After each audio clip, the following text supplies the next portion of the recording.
Electric quad bike race. आप तो चाहते ही नहीं कि हमारे यहाँ बेबी हो।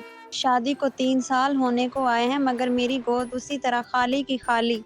कितनी बार समझाऊं, सुबह सुबह तो कम से कम शुभ शुभ बोला करो। अब सारा दिन खराब जाएगा मेरा।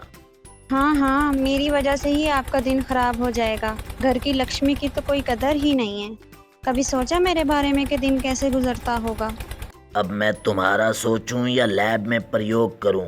मेरे पास नहीं है इतना समय। ये कहकर बाहर जाने लगे। गली में राजू से आगे चलती हुई रूमा राजू को धीरे चलते देख बोली, अरे राजू जल्दी करो, पहले ही काफ़ी देरी हो गई है। आज भी समय पर ना पहुँचे तो दंड मिलेगा। तो घर के दरवाजे पे खड़ी पायल बोली, अरे बेटा राजू, क्या हुआ? तबीयत तो ठीक है तुम्हारी?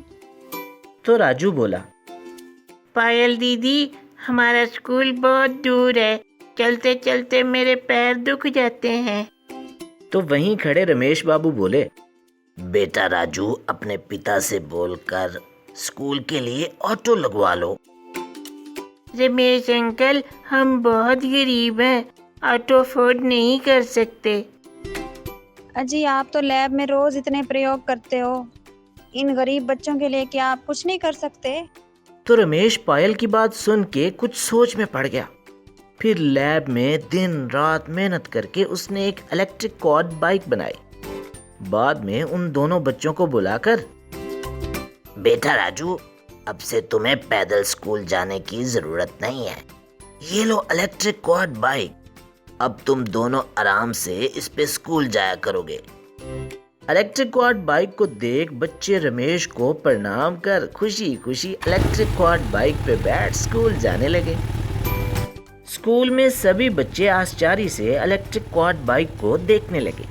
इलेक्ट्रिक क्वाड बाइक को देख रोमा का दोस्त संजू बोला, अरे ये इतनी महंगी इलेक्ट्रिक बाइक तुम्हें तुम्हारे पिता ने लेके दी है क्या?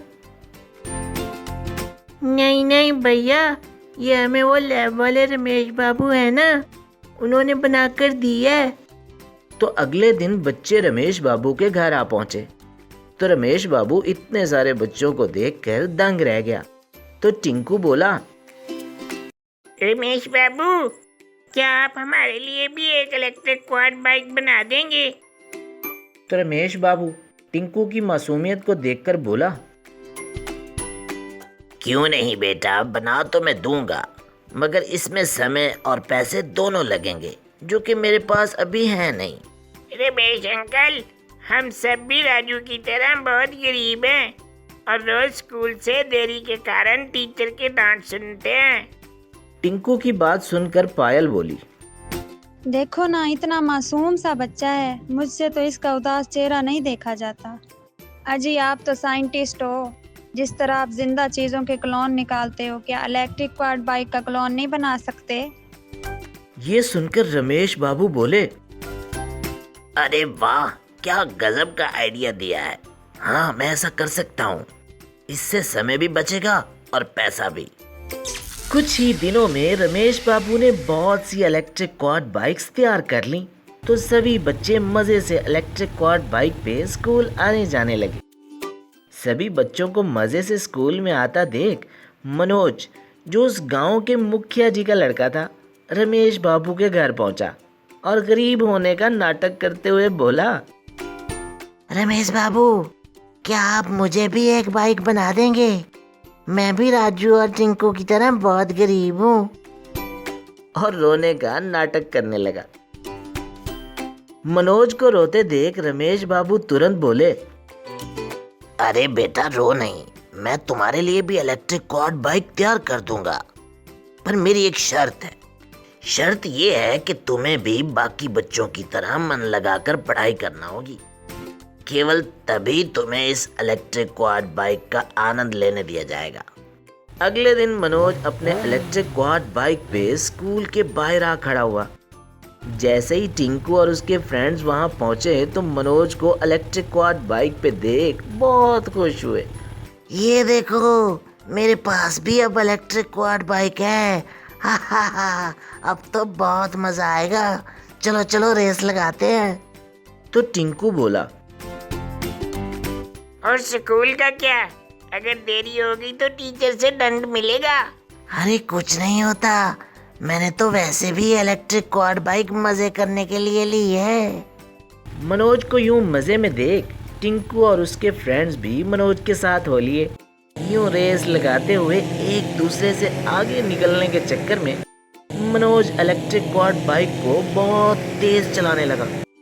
तेज चलाने के कारण electric quad bike out of control हो गई और एक पत्थर से टकराने के कारण मनोज जमीन पर गिरा और बेहोश हो गया। मनोज को बेहोश देख सभी बच्चे बहुत डर गए। तो टिंकू बोला, अरे ये क्या हो गया, अब क्या करें? रमेश बाबू को पता चला तो वो ये बाइक हमसे वापस ले लेंगे और स्कूल से दंड अलग से मिलेगा। इतने में गांव वाले भी वहां पहुंच गए और मनोज को बेहोश देख एम्बुलेंस में डाल हॉस्पिटल ले गए। काफी समय गुजरने के बाद जब मनोज को होश आया तो सामने खड़े रमेश बाबू को देखकर बोला, रमेश बाबू मुझे माफ कर दें, मैंने आपसे झूठ बोलकर बाइक ली थी। तो रमेश बाबू बोले, देखा बेटा, झूठ बोलने के कारण तुम्हें कितनी बड़ी सजा मिली। अगर तुम राजू की तरह मेरी बात मानते तो ये दिन ना देखना पड़ता। तो मनोज बोला, मुझे माफ कर दें, मैं वादा करता हूँ दोबारा झूठ नहीं बोलूंगा और मन लगाकर पढ़ाई करूंगा। मनोज की ये बात सुनकर सभी लोग बहुत खुश हुए और मनोज को शाबाशी देने लगे।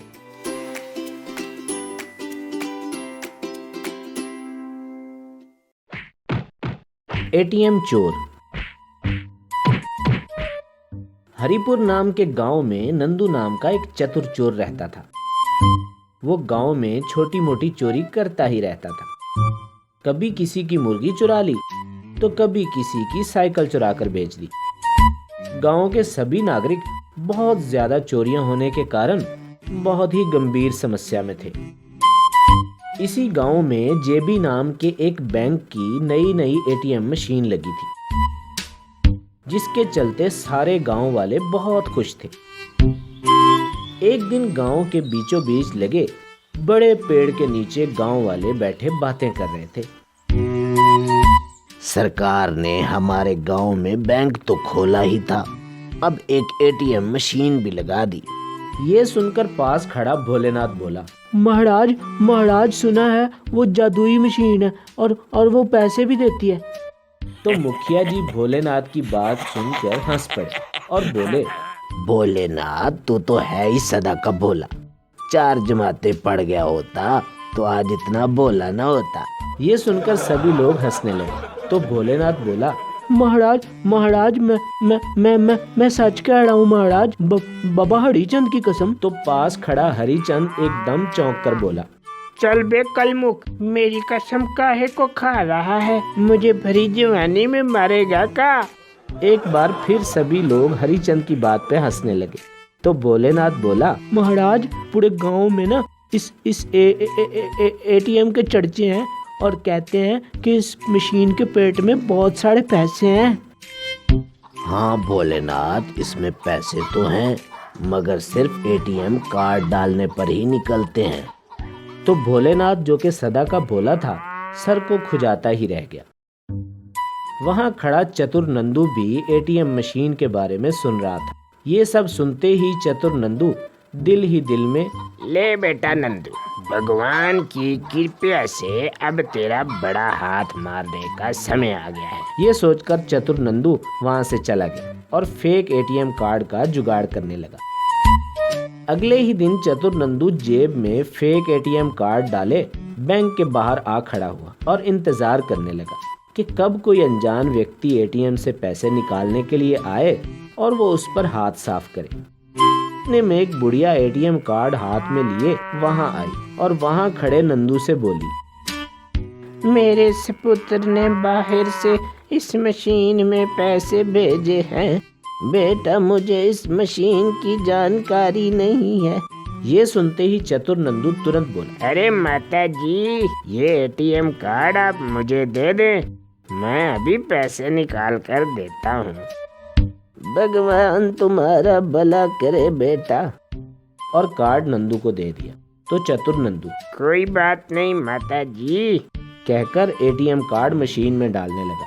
मशीन के एटीएम कोड मांगने पर नंदू बोला, माता जी कृपया करके अपना पिन कोड बताएं। और साथ ही कहने लगा, माता जी ये कोड किसी को ना बताना वरना समस्या खड़ी हो जाएगी।